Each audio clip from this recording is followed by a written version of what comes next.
Chrollo vs Hisoka is no doubt the most exciting event to have happened following the conclusion of the 2011 Hunter x Hunter anime. It is a fast-paced yet incredibly content-rich encounter that I personally believe is one of the top 5 greatest fights in all of the manga. I don't just mean this manga, I mean all of the mangas. But it's also surprisingly integral to the current events of the Dark Continent and the Succession Contest. Ever since the conclusion of York New City, Hisoka's character arc has been, well, it's been more of a straight line, not really an arc at all. From Hisoka's perspective, he's been a man trapped in chastity who really needs to bust a battle nut, and the man holding the key is Chrollo. Unfortunately, Chrollo was rendered unable to use Nen by Kurapika's judgment chain, and so to release himself, Hisoka first needs to release Chrollo. And we see this moment on the cover of chapter 201, where Chrollo can be seen reading a copy of Weekly Shonen Jump, and in the background, Hisoka is delivering Abengane, who is the Nen exorcist we met on Greed Island. Abengane then used his ability to get rid of Chrollo's Nen curse, although we have no idea what happened to him after that point. If I'm honest, it's entirely possible that he's a bit dead, because Judgment Chain was a particularly nasty curse, and Abengane's Nen exorcism doesn't dispel the curse. It simply displaces it onto Abengane himself. The very best outcome is either he's being crushed by a big slug monster, whatever he summons, or that he's now subject to the Nen curse and can no longer use Nen. Either way, Chrollo and Hisoka then proceeded to not fight for a very long time. Chrollo actually spent over a year running away from Hisoka, during which time he was gathering/stealing a series of Nen abilities that, when combined, would give him a 100% sure chance of defeating Hisoka. Then, and only then, did Chrollo accept Hisoka's challenge. And as an apology to Hisoka, Chrollo chose the most romantic possible venue for their rendezvous, as the two of them agreed to fight in a public Heaven's Arena match, which to Hisoka is the equivalent of booking a 5-star hotel room to get down to clown. And not only that, but Chrollo proposed a battle to the death. And this was a massive event in the Hunter x Hunter world, because this wasn't just another two dudes hitting each other sort of match, as here it was revealed that not only had Hisoka successfully become a floor master of Heaven's Arena, but Chrollo also held the status of floor master, and so tickets sold out instantly. This match was tighter than a young man's luggage going on holiday through Jetstar, because they have frustratingly strict luggage rules, and all of this was an integral part of Chrollo's plan. And look, I'm not going to leave you in suspense about this. From the moment that Hisoka stepped into the arena, he was dead. But what you won't believe is just how far Chrollo went in order to ensure this. For this match, Chrollo sourced a total of 6 new Nen abilities to use against Hisoka. The first of which is Black Voice, Mobile Fate Director, which isn't a new ability, but it's new to Chrollo. He borrowed this one from Shalnock, and it's a basic manipulation Hatsu, allowing Chrollo to take control of anyone he manages to penetrate with one of 2 antennae. And this was very purposely used first against Hisoka, in order to mentally wear Hisoka down with the knowledge that at any time this match could be over in a single shot. But Chrollo ultimately had a much more brutal fate for Hisoka planned out, which began with Chrollo displaying his second new Nen ability, the Sun and Moon Paired Destruction, an ability that marks Chrollo's left hand with a sun symbol and his right hand with a moon symbol. And Chrollo is then able to imprint on objects or people a sun or a moon symbol respectively upon touching them with the designated hand. And if at any time a sun and a moon come into contact with each other, then it goes bang, big explosion. So it's very dangerous and quite frankly irresponsible to just leave all of these symbols haphazardly all around the arena. Very dangerous. But what you may or may not realize is that we've actually heard of this ability before, way back in York New City even, because it was formerly possessed by the Meteor City Elder. And it's believed that this is the mechanism by which Meteor City's defense system was implemented, which is suicide bombers. Because the only resource that Meteor City has in large quantities is people, roughly 80 million residents, almost all of whom are willing to be marked with a sun here, a moon here, and then go boom to die and protect what little this city has. Now, one curious thing to note about the Meteor City Elder is that he has passed away by the time that Chrollo showcases his ability, meaning that in theory it should have been removed from Chrollo's Skill Hunter book. However, it remains because the Elder's desire to protect the city was so strong that this is now an invocation of post-mortem Nen. And that's going to be extremely relevant in a bit. But for now, Chrollo's third new ability is a Chrollo original called Double Face Bookmark Theme, which is fairly simple. Chrollo conjures a Nen bookmark to mark a page of Skill Hunter, allowing Chrollo to use the ability on that page even if the book is closed, which has removed the main restriction of Skill Hunter, being that Chrollo has always needed to fight very awkwardly, always holding his book open. And not only that, but by using this bookmark, Chrollo can now fight using 2 stolen abilities at once, marking one page whilst turning to another. So counting the bookmark, he can use 3 abilities at once, although if you wanted to be particularly pedantic and we do, then we need to include the book itself, which means that Chrollo can now use 4 abilities at once. Although this didn't come free, Chrollo states that he needed to set himself a series of annoying restrictions in order to balance out the power of the bookmark, none of which we are currently privy to, although it's my personal theory that when using the bookmark, Chrollo can either only tell the truth when asked a question, or it's a requirement to explain every ability that he uses Double Face to mark, including Double Face itself, because he was very, very open and truthful to Hisoka during this match. Chrollo wouldn't shut up about his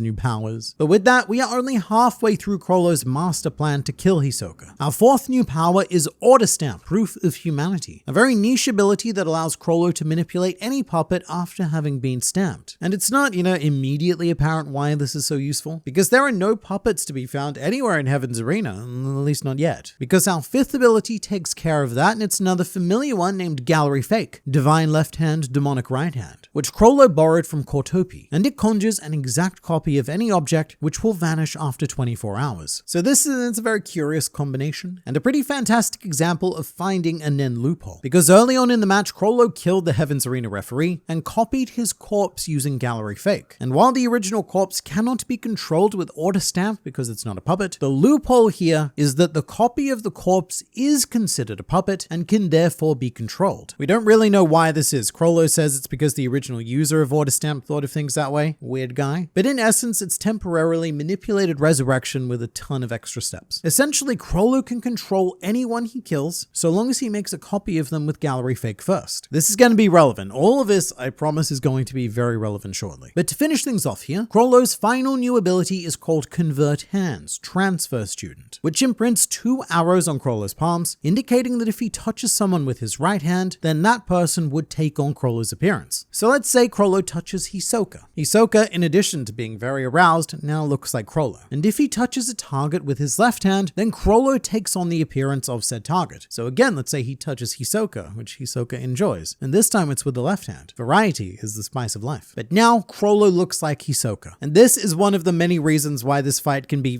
very confusing to read. Firstly, because half of Chrollo's new abilities are all based in the foundation of right hand does one thing and the left hand does another thing. The Sun and Moon, Gallery Fake, Convert Hands, they're all right hand one effect, left hand other effect. And he switches between them so rapidly that it becomes a bit difficult to keep up with which hand Hatsu he's using at any given time, even with the markings. And secondly, thanks to Convert Hands, there comes a point in this fight where you just stop knowing where Chrollo is, ever, because Chrollo can keep changing his appearance to take on the appearance of others. In fact, if you do see Chrollo, it's almost a hard guarantee that it's not him, because he's just gotten someone else to take his appearance. But look, mate, how is he getting all of these people to swap bodies with and copy bodies with and control bodies with? Well, that's why he chose Heaven's Arena. Chrollo's plan was to use the audience, initially by having Hisoka fight them via controlling 2 members of the crowd with Black Voice. Then, after Hisoka kills them, Chrollo copies their bodies with Gallery Fake, activates the copies with Order Stamp, and thus has 2 puppets ready and waiting to fight Hisoka. In the meantime, Chrollo can Black Voice 2 more people, Hisoka can kill those people, Chrollo can Gallery Fake, then Order Stamp those people, and now it's 4 puppets, and you can see how this snowballs rather rapidly. The more people Hisoka kills, the more puppets are available to Chrollo, and the more threats that Hisoka has to face at once. And that's before we even consider the idea that Chrollo was killing people himself in order to Gallery Fake them and then Order Stamp them. And in the meantime, it's impossible for Hisoka to even target Chrollo because he's using Convert Hands to hide amongst the now literally hundreds, perhaps even thousands of corpse puppets that were eventually assembled to overrun Hisoka. And it even goes a layer deeper than that, because Chrollo has some Chrollo decoys running around, people that he gave his appearance with Convert Hands, and that he's using Black Voice to manipulate to efficiently pretend to be Chrollo. But even with all of that accomplished, Chrollo still needed one more thing to win here, because the plan could have been to exhaust Hisoka with thousands of puppets, but every second Hisoka was alive puts Chrollo at risk. So we turn to the one ability that we haven't integrated here yet, being the Sun and Moon, because what Chrollo was also doing between making and controlling corpse puppets was marking each and every one of them with a Sun and Moon symbol. And here's the real kicker. Because the Sun and Moon is an invocation of Postmortem Nen, even if Chrollo switches out of it with Skill Hunter, the marks remain. Once a person or an object is marked with a Sun and Moon, they can never get rid of it. And during all of this chaos, Chrollo managed to get multiple hits in on Hisoka, marking him with an opposing symbol, and from here the plan was to rush Hisoka with every marked puppet at once, then make contact with Hisoka and cause an explosion big enough to destroy him. And it worked rather flawlessly. Hisoka's hand was blown off, then a leg was blown off, and then he got rushed by hundreds of corpse corpse puppets, a